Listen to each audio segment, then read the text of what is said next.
Welcome to Off the Post. I'm Russ Cohen. We've got Anthony Mingione. And how are you? Doing all right, Russell. It's getting we're game 5 tonight, and but I'm ready to talk more draft at this point. Yep. We'll talk about the Stanley Cup at the appropriate time. We have Michael Jello. Mike, how are you?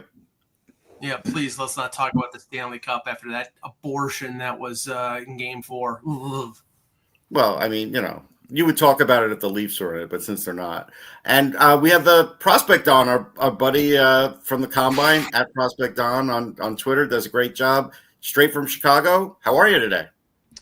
I'm great. I love that there's two Anthonys in the chat today, and it's the best name in the world. But yeah, that was awesome experience to get to cover the Combine next to you guys and seeing how you guys work. So that was a great experience. It was fun. We had So let's talk about Porter Martone. I figure he's a good one because I know that Anthony, the other Anthony, that's why I'm just going to call him the Don.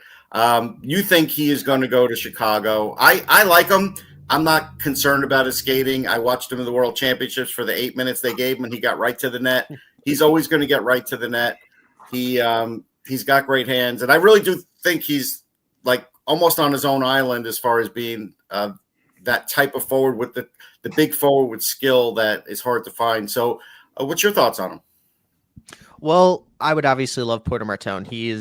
He compares himself to Corey Perry and Matthew Tkachuk. I think his first 3 strides are a little tough, but I compare him to like an old-timey car. Once you get him going, he can get you to point A to point B.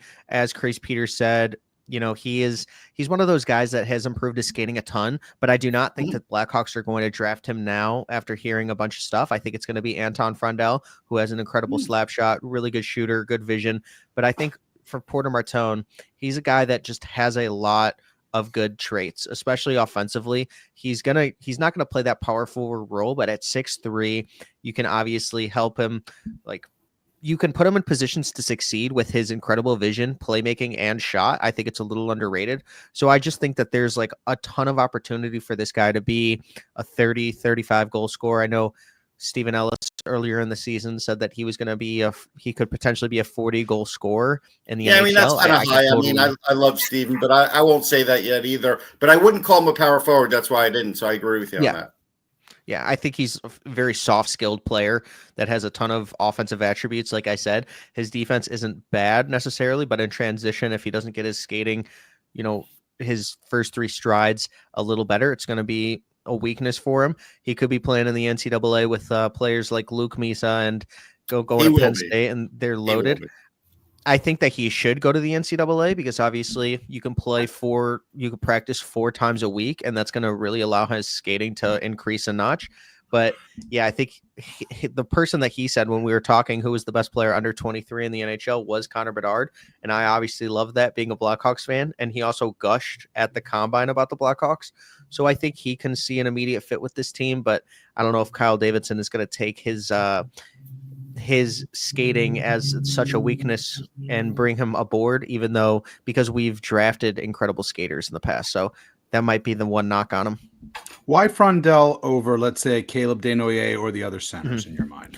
Well, just basically what I'm hearing and, the odds. And if you go on FanDuel, he's minus 160 now. It's he was plus 600. And, when you look at a lot of what whispers are surrounding the Blackhawks as well as who they kind of want, I think Anton Frundell has incredible personality, which Caleb Desnoyers does. He won the personality award in the Q. He's just more versatile. Caleb Desnoyers is obviously a true center. If you want Frank Nazar and Connor Bedard to be your 1 and 2, I think that allows Anton Frundell to be in the mix, to be a left winger, or just on either one of Connor Bedard or Frank Nazar's line. I just think that this guy has so much to give. His transition game is going to continue to improve, because going from the SHL, which is a bigger rink size, to the American hockey rink sizes, it's a lot smaller. So his one weakness will improve. And I think his game is going to be a lot better in the American rink size because he's going to be able to shoot from closer to the boards. He's going to be always near front of the net. This guy is not afraid to get into the middle of the ice. Obviously, Victor Eklund, if you watched a lot of the games on Instat, shout out Instat because I watched more Swedish Hockey League games than I ever have. Victor Eklund was driving play. And I think if you have somebody that also drives play with a Anton Friendel, it's going to allow his game to improve a lot more, especially a guy like Connor Bedard or Frank Nazar, who I think Frank Nazar is a very underrated player. You saw what he did at the World. You won't be underrated for long, trust me. Yeah, I think he's going to be a household name very, very soon. So get him on a line with him or bring him up with Bedard. I think it would be kind of a very good. It would just be a fantastic spot for him. I really do like Caleb Desnoyers, but. Yeah. The only thing I want to say is I do think there's a tremendous game of liar's poker going on here with some of the GMs lately. And you do have to be careful because when there's too much of one guy getting mentioned to a team, a lot of times that guy doesn't go to the team. A lot of times that team is saying that to get these other teams to not go for their guy. Think about Shane Wright and what, how much buzz that happened and 100%, then the shock happened at the draft. So, and I feel like, and as much as I like Frundell, I feel like it's happening with Frundell. Like right now they're using him as a pawn. So yeah, we'll see. I mean the comparisons between, like he even compared himself to Barkov. And I mean, I'm sure that makes everybody's appetite whetted. But I mean, to my mind, the Blackhawks don't need another center. If they have Bedard and they have Nazar, then what do they need Frundell for? I think they need that power forward. But he is versatile. I know. I know he's as a center, but he has played the wing too, Mike. So I know, but I'm saying if you're looking for a power forward to go along with Bedard, Martone makes more sense. But he's not a power. He's not really. He's not a power forward. Frundell could actually be a power forward if he stays on the wing like he did in Allsvenskan. But again, I don't even think they need a power forward, Mike. I just think they need a big forward. Period. Yeah, I agree with Russ. I think that Anton Frundell kind of plays more of that power forward game. If you watch some of his interviews, he said that he just wants to go out there and hit people sometimes if that's the role that they put him in. If you saw what he was doing in the SHL playoffs, he was playing like 3 minutes a night, but it was in more of a checking role. And they obviously did not cater to his strengths during the playoffs. And I mean, he played one game for 30 seconds and he scored a goal. So it was just kind of interesting to see what his metrics were like, because obviously that one increased him a ton in that specific game.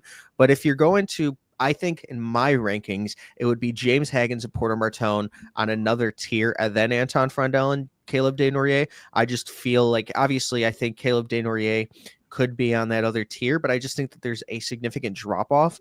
I actually think James Hagens would fit in perfectly if he was 2 inches taller. I don't think it would even be a debate who would be going. Obviously, 2 inches is a lot of inches in hockey, but what the Blackhawks have continued to draft is more James Hagens-like players. Porter Martone is the one that they haven't really drafted, as well as they haven't really.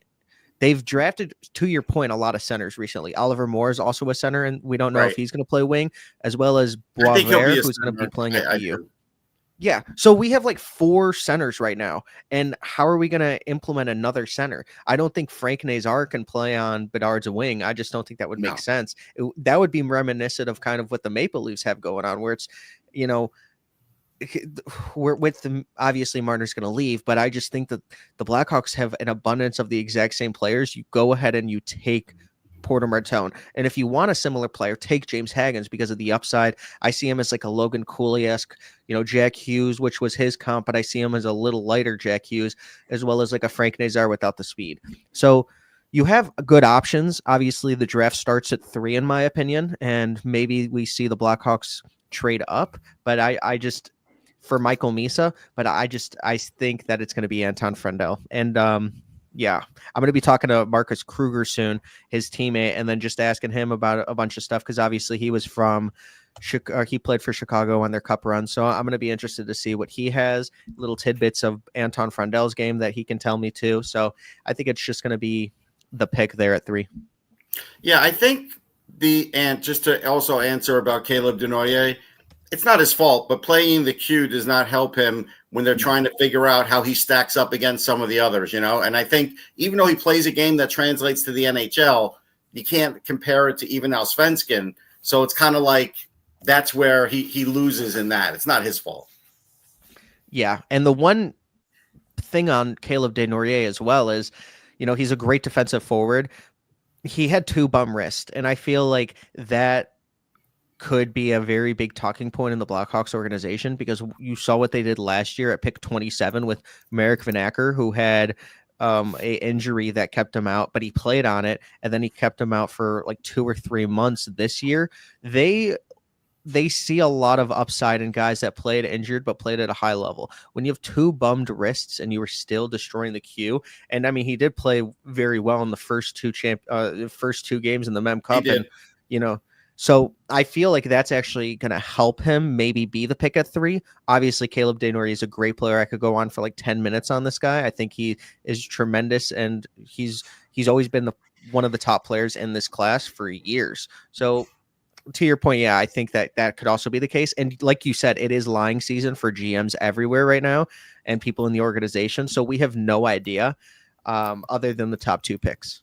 If it's June, they're lying. I mean, that's just the way Yep. it is. Yeah. So next question for you, Anthony, is that the defense class is an interesting one, especially we start off with Schaefer, who's in his own tier. Then we talk about a Mirtka and we talk about a Smith.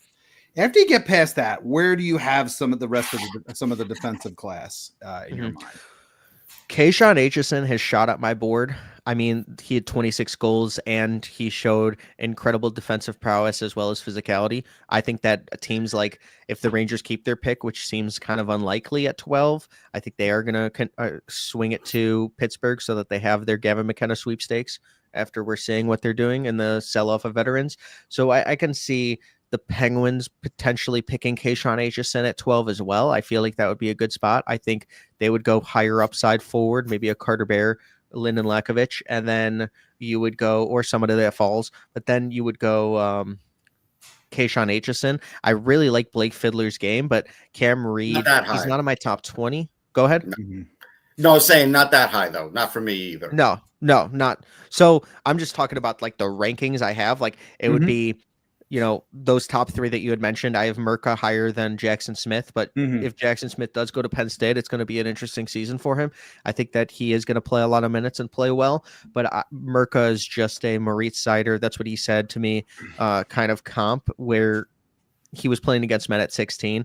I really do like Radim Mirtka. And then it would just be Reed, who I think is outside of my top 20, but certainly could be a really good player. You have Simon Wang in the second round that I think could definitely be a really good steal. He has no floor in my opinion, but I mean, this guy's an incredible skater at that size. I like Jacob Rombach, and I think that he's going to be a steal. I mean, going to Golden Gophers next year, he's going to take the Sam Renzel path. Very big forward, played for the Lincoln Stars. I think that he is one player that isn't really talked about much. I just handed in a 1,000-word piece to Elite Prospects, so I think he's going to be talked about. Yeah. Well, I don't think he's getting enough top 40 love, but I think he should. Yeah. Listen, he could sneak into the end of the first round. I mean, I think everybody's realizing he's a better skater than I think they thought he was, and he interviewed really well. So I think there's a chance for him. How are you on Carter Amico, by the way? I like him. I think another big skater. My guy, Link from New Wave Hockey, put him at 20 in one of our mock drafts, and he got. With his injury. I was going to say he seems like he's in the 30 to 40 range, probably. Yeah, I would not put that. Again, 30, 40, maybe 45. I don't think he can really sneak into that first round, so I'm going to say like 33 to 45. But like Henry Brusevich, he lost a lot of minutes during the playoffs, but he did play well in the Mem Cup. He was good, though. He would probably sneak in the bottom of the first. There's a – go ahead. Go ahead, finish. There's just a lot of taller defensemen in this specific class that are really good skaters. So I think that it became a little underrated in that aspect for the first 33 to 45 picks. I think there's going to be some serious value. And I am starting to like this class a lot. I've been saying that for 3 months, that it's not underrated. There's just a lot of good players and players that can really become like Sasha Boumediene. I think that he could be a fantastic fit from a team from the 25 to 32 range. I think we're seeing his rise go a lot higher. A lot of players, I know Victor Clinsell, he said he was the hardest player he had to play against. So I think that he would also be a good one playing at Boston University as well. So, yeah, I think it's a good class for I think he bigger might slip defensemen. into the second because he didn't interview well. I'm not sure if you were with me when I asked him a question and I didn't kind of get the answer I wanted. So I asked him almost the same question twice. I think there was kind of like a little thing there, and then he got into more detail. I think him not interviewing well might drop him a little, but he's a good player. I like him. Okay, I'm looking at the Sabres at 9, and a lot of the mock drafts have them going for defensemen. Aitchison has been mentioned, Mertka has been mentioned, but if it's not a defenseman, it seems that that most of the prognosticators have them going for one of those second level centers, whether it would be Brady Martin or McQueen. What are your feelings on that second level? And I'm not by second level, I don't mean that they're not good. I'm just saying everybody's talking about Misa and Denoyer and Frondell. But then you go down a level, and it seems that Martin and McQueen seem to be in the bottom half of the top 10, or maybe in 11 or 12. What are your thoughts on those second level centers?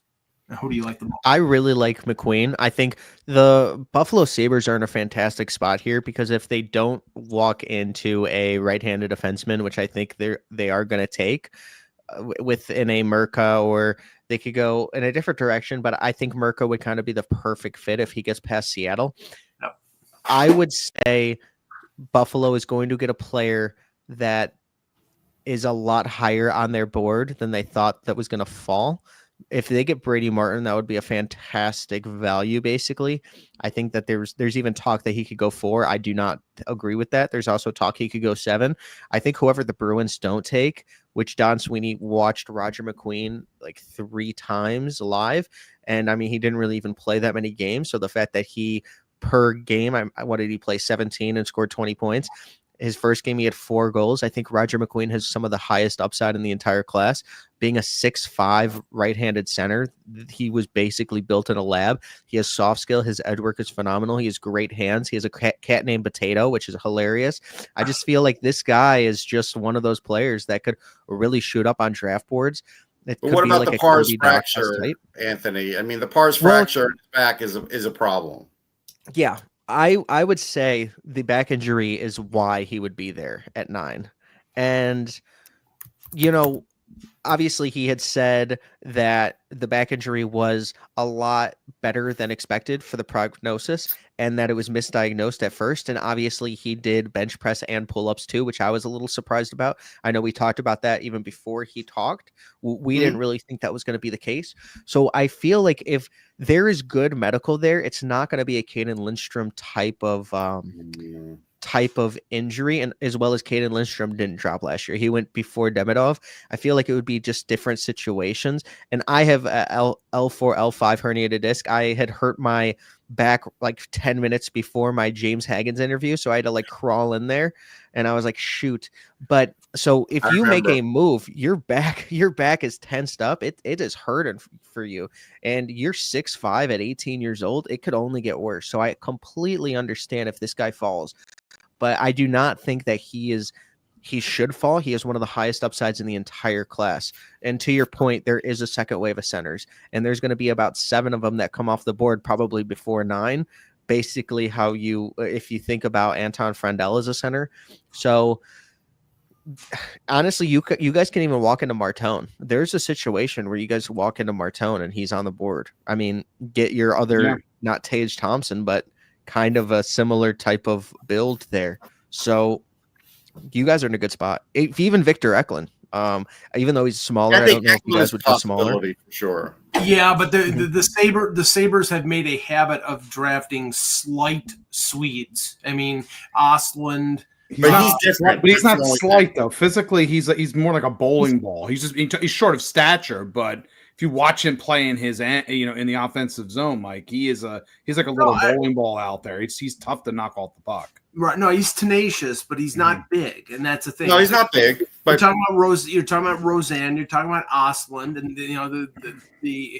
and the Sabres have gone away from that in the last few years when they drafted Anton Wahlberg, who's a monster. So yeah, the only thing I would say is this: those guys don't have a brother in the NHL that has scored 60-something points this year. Sure. So I think there's something to look at that way. The one thing I want to say before I ask another question about Merca is he's not Moritz Seider. I could tell you that because Moritz Seider was more of a complete player right out of the gate and better offensively. I think Merca has offense in juniors. I don't know where that offense is going to be. So, Mike, I'm basically saying if the Sabres take him, this is a guy who will play in the NHL, but I don't think he's going to be an offensive dynamo. That's the only but I don't think they need that. When you have Dahlin in power, they just want him to be a right-handed complement. But he not only compared himself to Seider, he compared himself to Victor Hedman. Yeah, so, good luck. I mean, if that happens, you're going to shoot your shot to try to get people to draft you. Of course. I will say this though. People forget, though, like after Victor Hedman was drafted for a couple of years, people were wondering if he was a bust. They were like saying, is he a bust? Because he did not look good for a little while. But again, different players. Anthony, let's talk about goalies for a minute. Joshua Ravensbergen is probably the flavor of the month. But, we had Brad Allen on, and he certainly could talk a blue streak about a lot of other goalies. I still favor Ravensbergen. I don't think he has an equal in this draft, but what do you think?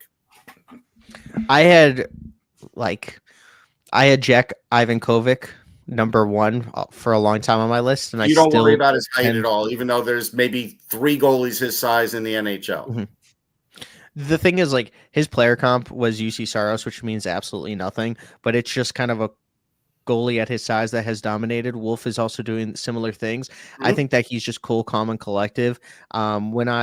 When I talked to him, he answered every single question. His dad was actually 6'5", and his growth spurt was at 20, because he was small too. And then he had that 6'5" growth spurt. I asked his camp, is he still growing? They said yes. The X-ray showed that he is growing. He hasn't grown last year, but they still believe that he has one big growth spurt left. And obviously, you don't take these guys because you think they're going to grow. I just think Jack Ivankovic has an ability to make the NHL. And if he increases in size in any sort of way, I think that would just be an absolute plus and a steal. So obviously Joshua Ravensbergen is the best WHL goalie. He had phenomenal stats. I think he could have had a little better stats, but he's 6'5". Like I asked him, he said his strength was skating. It helps him with retrieval, like puck retrievals, and helps him feel comfortable on ice in any situation. I think he answered all the questions correctly. I think that the one that could go in the first round would be Ravensbergen, but I'm just saying, watch out for Jack Ivankovic a couple years back or a couple years down the road. I think that he will be a very good goalie in the NHL. I think that they both will be NHL players, which is all you can ask for. I have a little experience in this area because, Mike, I didn't mean to cut you off. I have a little experience with the growth spurt because I did have that big growth spurt. But the reason my parents thought that would happen is because we went to a doctor and they measure your wrist and they could figure that out. Now, if that was readily available, nobody made it available for Ivankovic. So I think what they're talking about is a hope. I don't think they actually went and got the medical testing done to prove or disprove, because I think if they'd have proven it, Anthony, then I think he would have a chance at being the first goalie off the board, but I don't think that was out there. Well, just his legs too. If you look at his legs, he has incredibly large legs. I think that he does have, obviously an NHL goalie cannot say anything, but if you're making a decision, an NHL GM or a scout isn't going to be like, this guy could grow. So Joshua Ravensbergen is going to be the first goalie off the board, but it could be a situation where you're getting a really good goalie, like a 1A type, or you're getting a 1A with Joshua Ravensbergen in this kind of modern day, what goalies play, 38 games, maybe 40, I don't know. But Jack Ivankovic, I think, is also going to be somebody that can play 30-plus games in the NHL, in my opinion. Well, I'll tell you, the all-star name is Mans Goose. I love the name. I hope he makes the NHL just because his name is Mans Goose. I can tell you Marcus Pettersson likes him because he liked the video that I put up of Mans Goose. So Either he's played with them, knows them, or trains with them, or something. So we'll see. He was the first person media availability could talk to at the combine. Yeah. He was the number one guy. For sure. Last question for me. In terms of the, there's some interesting, players in the mid round. Certain players, and I guess it kind of depends on the flavor of player that you would like in terms of center types. So Braden Coots, Cole Reshney. Between those two, for a lot of people who are watching them, and say they kind of slip anywhere in that 8, it could be anywhere in that 15 to 22, 23 range. Who are the two? Which of the two do you like a little bit more? Can you say those names again? Sorry, a comment. Braden Coots and Cole Reshney. Okay, this is a great question. Okay, so Braden Coots for sure. I really like Braden Coots' game. 200-foot center. He goes to Chipotle every day, which shows his consistency. Every hockey player goes there. I know. They always get the double protein, but they do. They do. And Cam Schmidt said this guy was the hardest player to play against. He is like a mosquito. I mean, he's going to be back checking you from when you enter the arena. This guy is awesome. I think that he shows a lot of offensive upside as well. I call him Captain Coots. Cole Reshney, he needs to work on his skating. If you're 5'10" and you have no one helped his stock more in the last 2 months of the entire draft year than Cole Reshney, based on what he was doing a little before the playoffs, during the playoffs, and then just the insane point totals he was putting up. I mean, it was Gavin McKenna-esque. So obviously Reshney could score some points and be a point producer, but getting to the NHL is going to be a lot harder for someone like Cole Reshney. I think Coots is more of the playoff player. I just think that Seattle had two incredible players when they got Radim Murka and Coots, and Murka said it was the best player he's ever played against. So I think there's a lot to like with Coots. Yeah, I like him, but I like Reshney better. I don't think Reshney does remind me a little of Konechny. He likes Konechny. He likes the Flyers. I think there could be a fit there. I'm not worried about him getting to the NHL because I think he'll go through a wall to do it. I like his offense just a little bit more than Coots. I like Coots too. And Coots basically told me when I asked him about being a pain in the ass, he said that was his third best trait. So, I mean, he knows what it's going to take to get to the NHL. But listen, Anthony, the prospect on. Thanks for coming on, man. We really appreciate it. And I'll see you soon. Yeah, thanks for having me. This was awesome. Thanks for coming on, Anthony. Appreciate it. All right. Thank you. So Chris Kreider was indeed traded, and the Rangers really didn't get anything for him. Torrance is not that good. As we always say, cap space is what it was the name of the game. But there is a point. I want to point this out. Yes, cap space is nice to have, but you have to still replace the 30-goal scorer for at least 2-3 years because that's what Kreider would be and will be for Anaheim. And my point is, when you go on the free agent market, it costs you more than what a $6.5 million Kreider was costing you. And if you go and sign an offer sheet like there's rumors, it's going to cost you even more. So, yes, this temporary cap space is nice, but it doesn't really replace the player. But I get it. Like, everything fell apart when Chris Drury started what he started. So, yeah. I don't know where they're going to be. I concur. Year. I would not have traded Kreider. I would not have. I would not. I would have tried to figure things out. But again, it got to that point, and both sides needed to, it's the old story. Irreconcilable differences, I think, might be the best way to describe it. I always remind people, there was 2 seconds for Devin Taves. How did that work out? So, the Rangers didn't even get 2 seconds. So depends on where they go and the team that they contribute to, too, in that role. So or a second and Emil Henneman for Sam Bennett. How about that one? Yeah. That's an interesting one. Well, let's talk about Sam Bennett because obviously he's not signed. I do believe he's going to go back to Florida. I think they're going to have an LTIR candidate or something after these playoffs, or they'll just let Ekblad go. But I think that's the most likely pathway right now. I think they're getting to the point here where I think Ekblad is. They're consigned. Yeah, I think they're consigned to that. And if they win the Stanley Cup and you have 2 Stanley Cup rings for Ekblad, then you take that with you for the rest of your career. And he's going to be signed. He's going to get a very really nice really raise. Contract. Nice raise in a no tax state. Impossible, in that circumstance. Are we talking about Sam or Florida? No, you think Ekblad's going back to Florida? No. Oh, you're talking about Ekblad. I'm talking about Ekblad. Okay, I'm now talking you're. about Oh Ekblad. no, I don't know where Ekblad's he's not going. going back to a no-tax state. No. He's going, I don't know where he's. unless he goes to Dallas or He could go to Dallas. It's possible. No, I think team I'd totally just to blow everybody's minds. Edmonton. That would be a riot if that happened. Well, I think it was. I think David Pagnotta reported that it was Edmonton, Detroit, and Toronto. And not to argue with David, but it's not Toronto because Toronto has 7 defensemen under long-term contract, and Morgan Riley's not waiving his no. I could see Detroit just to try to push because the there's no envelope. way. Sorry, Ann. I was going to say there's no way they could give up Simon Benoit to get Ekblad, right? I mean, they wouldn't do that. Well, Russ, they don't have any forwards. How? I mean, they need to spend money. They're losing Marner. Right. So that frees up some money. They could lose Tavares. They could lose, even though he only, it's not a big impact. They could lose a guy like Steven Lorenz, who was a 4th line guy. They may buy out David Camp. They're going to get rid of that waste of human space, Ryan Reeves. They need forwards. They're fine on defense. Well, I mean, but again, are they fine? I mean, they only got so far. They may still. Aaron Ekblad's not a puck rusher, and that's what they need. But they don't have the cap space. I could see a team like if it's Detroit, I can see it because they're knocking on the door. They may be looking at him as a guy who can help, from a leadership standpoint for that Red Wings blue line. Especially some of the younger players that they have on that blue line if they're trying to push for a playoff berth. That could be a potential there. I think the Red Wings are definitely a possibility.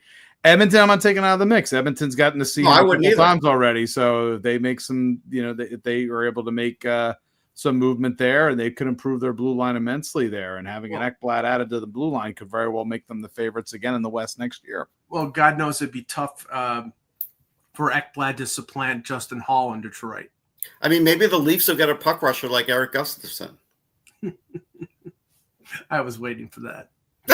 But let's talk about Jason Robertson because, again, I said last week I don't believe he's available. It really looks like he's not available. Matt Dumba was certainly a guy we talked about, and we talked about it with Taylor, and he's certainly a guy that will get thrown around, and he is a defenseman that hits people. He has 1 year left on a contract. So I do think he'll be one of the casualties there. I don't think it's retention. I think if he gets moved, Dallas is going to have to negotiate that with retention. Oh, I don't think it's a maybe. I think it's a definite. Yeah, but I don't think they're going to get rid of Robertson. I just don't feel it. Maybe they can send him San Jose way. They took Cody Ceci from Edmonton as an adult.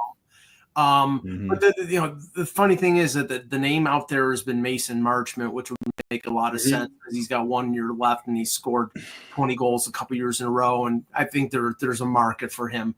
The one like Dumba, they're trying to get rid of the clear cap space, and the other one is Lyubushkin. I mean, I like Lyubushkin as a 5'6". You're paying him $3+ million. Yeah, it's too much money. Good luck. I mean, are they going to buy him out? Are they going to buy Dumba out? Maybe Utah will get Lyubushkin. They always had him when they were Arizona, unless now that they're Utah, they don't like him anymore. I don't know. He could go third time a charm with Toronto. He's already been there twice. Yeah, I thought we were done on defensemen in Toronto. Yeah, Mike, what are you talking about? I'm joking. Oh, okay. All right, Mike. Any chance the Leafs re-sign Matt Murray? Yeah. Jesus, she's gonna go right back to the damn well with it. I'm gonna get the meme of the guy beating the dead horse. I mean, Russ, it's just the horse. Just said yes, Anthony. He just said yes. It's we talk about evergreen content. This is truly evergreen content. Mike, if there's one free agent you think the Leafs are going to get, who is that going to be? Brandon Tanev. Brandon Tanev. Is he a free agent? Unrestricted. He is. Okay, I didn't realize. Oh yes, get the Tanev brothers together. Can't wait. Okay. Absolutely. So you think that? And if you had to guess the one free agent for the Flyers, who are you going to guess?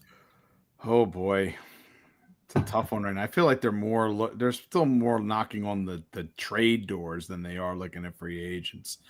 The problem is the market, I think, on Pius Suter is going to be such where it's just going to not.